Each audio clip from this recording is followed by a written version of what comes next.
Good, you're back. I'm Neom, and in September of 2023, 690 words were added to the English dictionary. Among them were words like rizz, simp, and padawan. So now that they're added to the English dictionary, does that make them officially part of the English language? Well, no.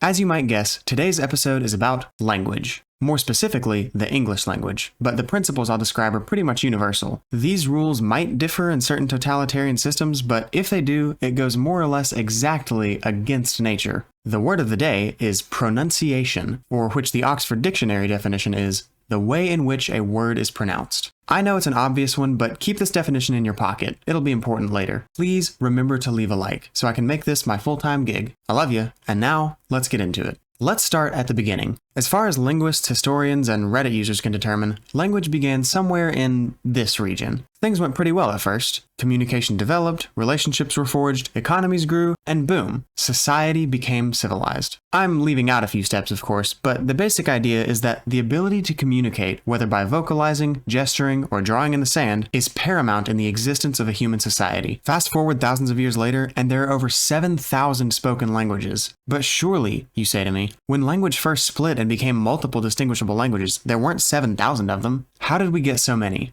Imagine, if you will, your best friend. This is a person that you've spent a lot of time with, share a lot of history with, personal experiences and inside jokes. You might say a word that you've rarely used before in front of them, and weeks later you catch them using the same word. Maybe they'll say a phrase that gets a very specific meaning across, so you use it in the future because you know they'll get it. With longtime close friends, you'll often notice a certain family resemblance in vocabulary and even pronunciation, especially if one or the other or both have very strong and distinct accents, like Canadian or Deep South. Now scale it up some, a whole village or colony, all working and interacting together to achieve social harmony. Over time, select words and phrases will become more common based on experiences, needs, community projects, governmental application, and even things like climate and terrain. And in the same way, other and less frequently needed words will fall out of common use. On an even grander scale, when you consider a whole country, they'll start developing a new culture, new society, new needs. The linguistic changes will be even more drastic, though it may take longer. The United States has only been an independent country for 250 years, and look how much different our language already is from that of the UK. We have vastly different accents and use entirely different words to describe the same things, like trunk and boot, or flat and apartment. Their spoken communication went one direction, while ours went another. Of course, southeastern US accents are very different from northwestern, and Cockney is very different from Scottish, but you'd never mistake a US accent for a UK one. Then take Spanish and Portuguese. Similar enough for a non-speaker to mix them up, but different enough that a native speaker of one can only sometimes understand small bits and pieces of the other. Taking all of that into consideration, what is the correct way to pronounce